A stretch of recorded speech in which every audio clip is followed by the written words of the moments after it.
today's call is about the walk around, and I will tell you that first of all, I'm going to share an experience about a 2-week rookie that I met on a visit to a dealer in Kentucky, and this 2-week rookie came from Applebee's. Now, she's a waitress at an Applebee's and has total commitment to the walk around. And I want to talk about it because this individual went right to the customer as instructed and initially trained, which is what we advise right now. Meet the customer in the car. Involve them in the walk-around process. So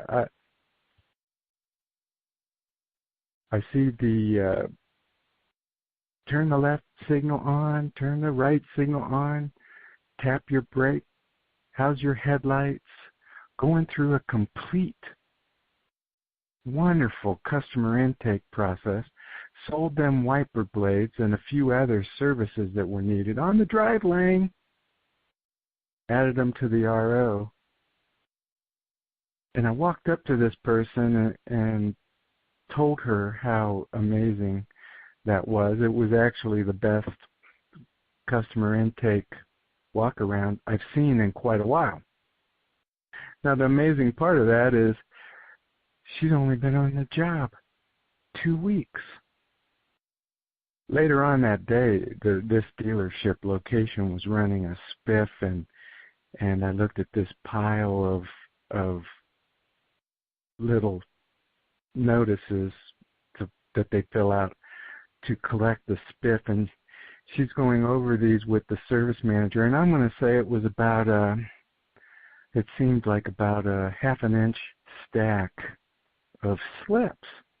And she's going through with the manager, and they're writing down repair order numbers on upsell activity and getting a pull off a board to manager bonus. Anyway, by watching this happen, by the end of this conversation, she had received $100 plus in spiffs for the week.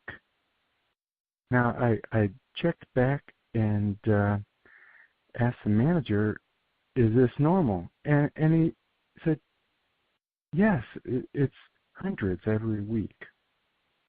This individual is collecting in spiffs to sell needed maintenance to customers. But really what hits me in this 2-week rookie, no excuses. She just doing what she was told to do. No bad habits. No preconceived notion. She's just asking for what the needs are of this customer. Would you like? Here's what we see. Oh, you have a light bulb out.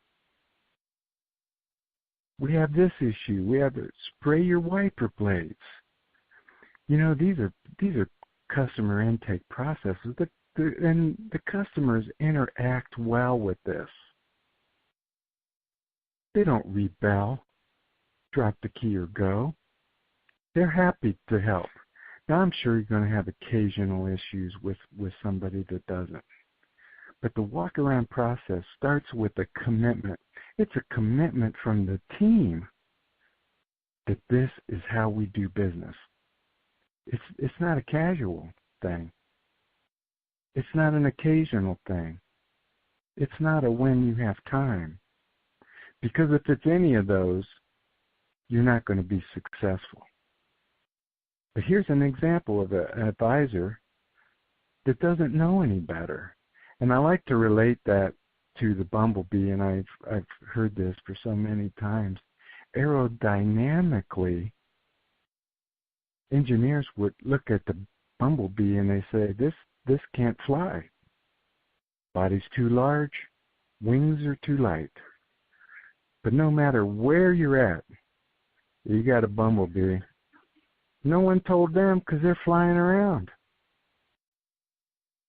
No one expressed to them that aerodynamically you can't do that.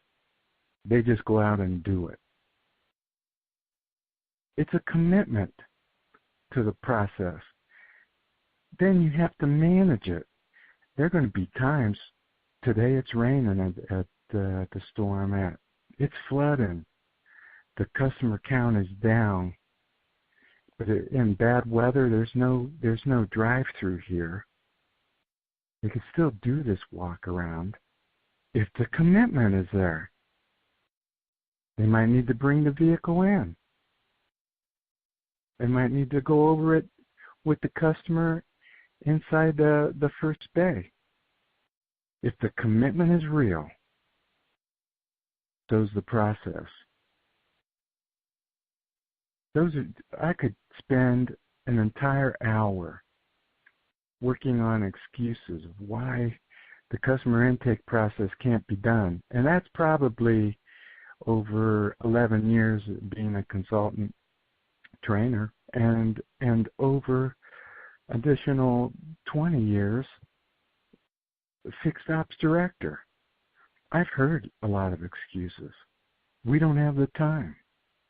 We don't have the facility. We don't have enough staff. Yeah, that walk around's fine in theory, but this is the real world. Can't do that here. Not in this market. Well, I tell you, my travels take me to a lot of places. And really, we could spend 15 minutes on each one of these excuses. These are causes. But it starts with a commitment. You have to manage that commitment with no acceptance for the excuses that are there. Scheduling is one major failure that's aggravated when you want to do walk-around inspections. And then it has to be an expectation that you're doing it, that your team is going to be involved in it. It's an expectation. It's a commitment. It's a no excuses. And when we look at the benefits of the walk around and we evaluate the benefits, if you're looking at, gosh, I desire to improve customer satisfaction. I desire to improve customer retention. I desire to have maximum customer intake process where the customer's involved and blown away and visually looking at the issues in that vehicle. This is the type of thing you have to have a direction and guidance to go. How many times have people come into a dealership and said, "You damaged my car"? Well, if you don't do a good customer intake process, where are you going to find this out? How about wiper blades? Something as simple as wiper blades. If it is not noticed on the drive lane and added to the repair order, how long is it going to take a technician to stop what they're doing? Price and availability on wiper blades, track the advisor down, make the suggestion, get the approval, and then go back to the parts counter, have the parts man pull them, add them to the RO, and then go back. What does it pay a technician generally to put on a set of wiper blades? Probably nothing, or in a stretch, 1 or 2 tenths. Well, when it takes 15 minutes of their time to do all of that, how many do you think are going to get sold out of the shop? Now, if you say that there's going to be all kinds of wiper blades sold in your shop, I will promise you there are more sold in the drive lane on the repair order than a technician that's not getting compensated or getting compensated poorly or knows they'll have to blow 15 minutes of their flat rate time to bring it to this customer's attention and do the right thing. Without a good customer intake process, you have none of this. I saw one dealer recently have a reason to pop the hood because they plumbed the drive lanes with washer fluid nozzles. They can, yeah, that's right. They can pop the hood and right in front of the customer fill their windshield washer tanks. Why shouldn't they see it? Why shouldn't they see that as a benefit of doing business at this dealership? It's time for us to be creative, to have a good walk around. And don't forget, a couple weeks ago we talked about the service upgrade. Why not use this as another tool in the walk around process? Look for ways to upgrade the service visit.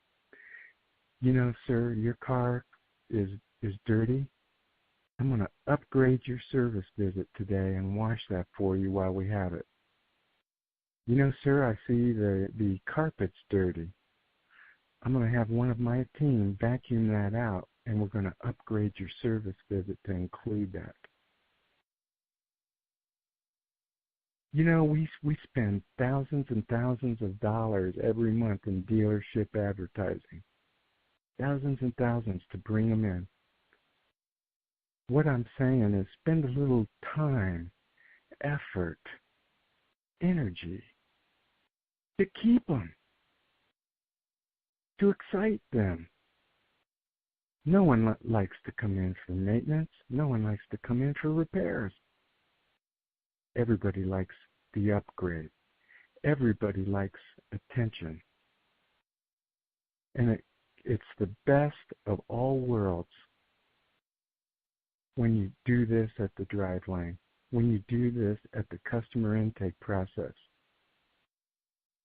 So I'm going to close and open it up for questions with this challenge.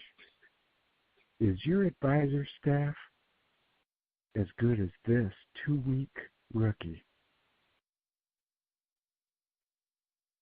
All right, Mike, if you have any questions, you can raise your hand by pushing the number 1.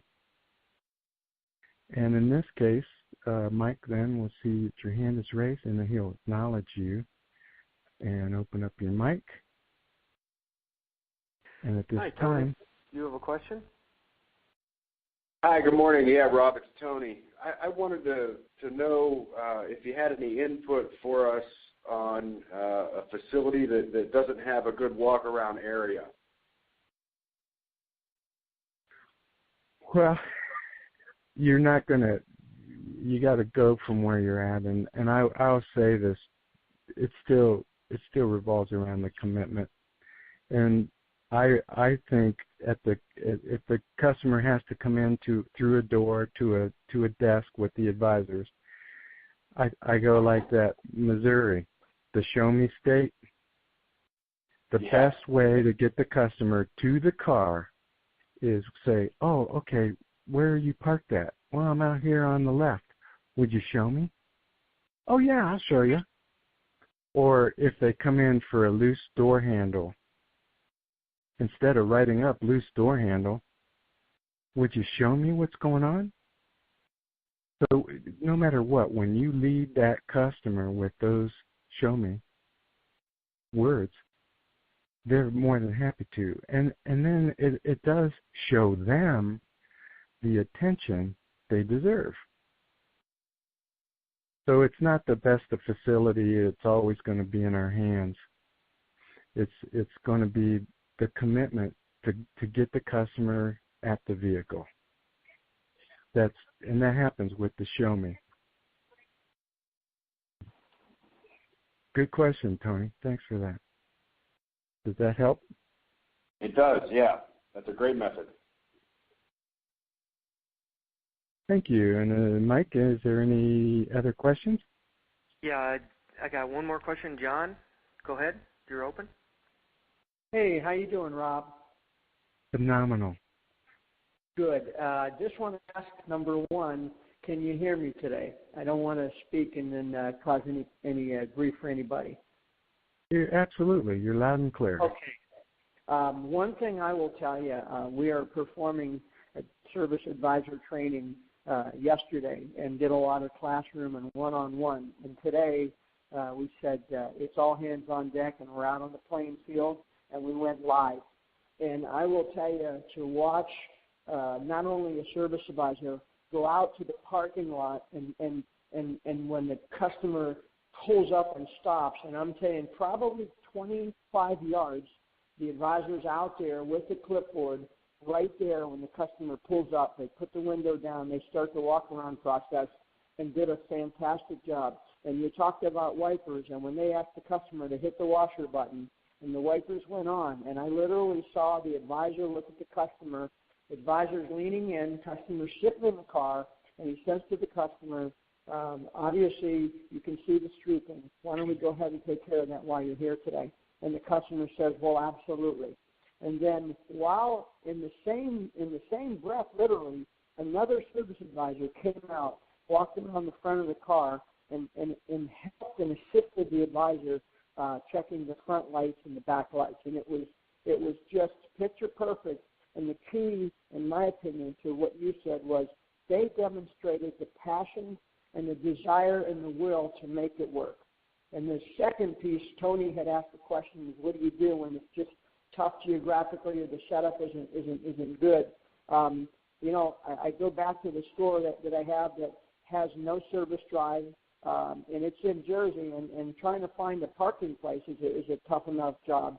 And they literally made a commitment in this case, and it may not work everywhere, but they pulled the car into the shop, and they set up a little area, marked it off, put a sign up, and that's their walk-around. That's their service drive. Customer pulls in, honks the horn, and they go through the entire process. So we've sold our wipers today. We've also sold a drive belt just from someone popping the hood and them just recommending it, not to mention the relationships that they are building with the customers. So I just wanted to add that. Well, that's perfect. Perfect example.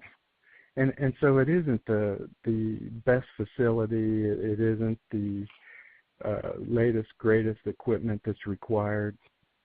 What it is the commitment and the desire and the expectation that the team will do it. They have to want to. The whole team has to be committed. Great stuff, John. Thanks for sharing. Mike, is there anyone else? Yeah. Bill, go ahead. Yeah, Rob, how does the rookie stack up with the old-time service advisors that are in that store? Oh, that's an excellent question. The reality is, right now this service advisor is taking a lead role in about every key performance indicator, but the team is committed to do walk-arounds, and it's more or less a conversion process. But the 2-week rookie has no bad habits, has nothing to overcome, nothing to change. It's just that's the way she was taught, and she's doing it the way she was taught. The other advisors with experience have been challenged because of it and had to build new habits. And I believe the older staff is seeing this example and becoming inspired by it. It's a competitive thing that kicks in. But that's an excellent point. Excellent question. And the reality is it does create challenges when a 2-week rookie is performing better numbers than an experienced staff that's familiar with that. You need to create that inspiration. Right. And it did. Actually, it did. Excellent point. we see that a lot too, where we go into a new client and there's some resistance by the staff, and it's built around these excuses because gosh, it can't work. It can't be that easy, and it's not easy. Who did no the one's training? saying.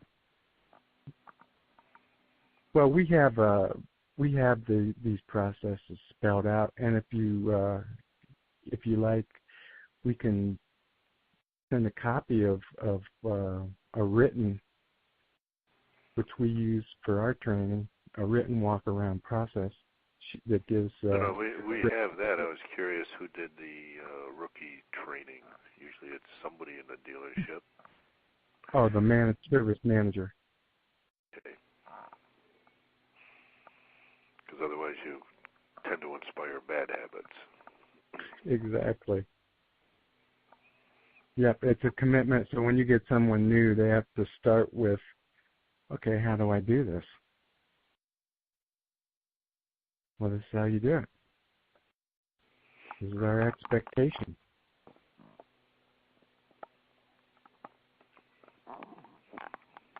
It's a tremendous example, though, of doing it the right way and compromising to do it the wrong way. And this is an inspiration to me, because a lot of times I get asked that question, would you rather have a rookie with no experience to train or a very experienced individual with a lot of bad habits? What do you think the answer is to that? So generally, where we hear the most excuses of why it can't be done, it's the well-established advisor that's not open-minded to looking at new ideas.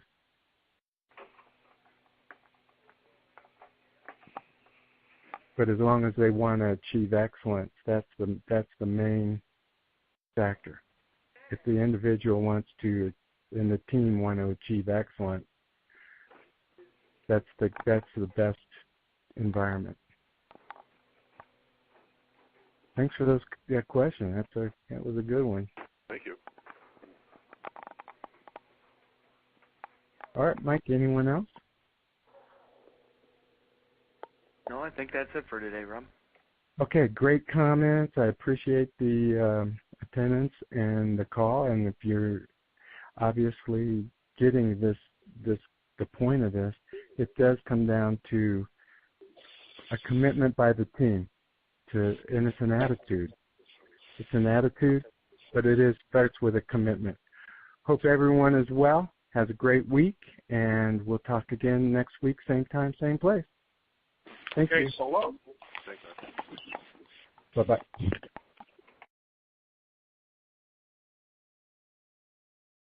If you're looking for a way to improve your service department, I want to tell you that Fixed Performance is not your typical consulting company. Rather than beat your staff down, we're going to encourage them and lift them up with proven processes to help your profitability, customer retention, and satisfaction. There's a no obligation call if you want to talk about a no smoke, no mirrors way to improve your dealership's fixed results. Let's chat.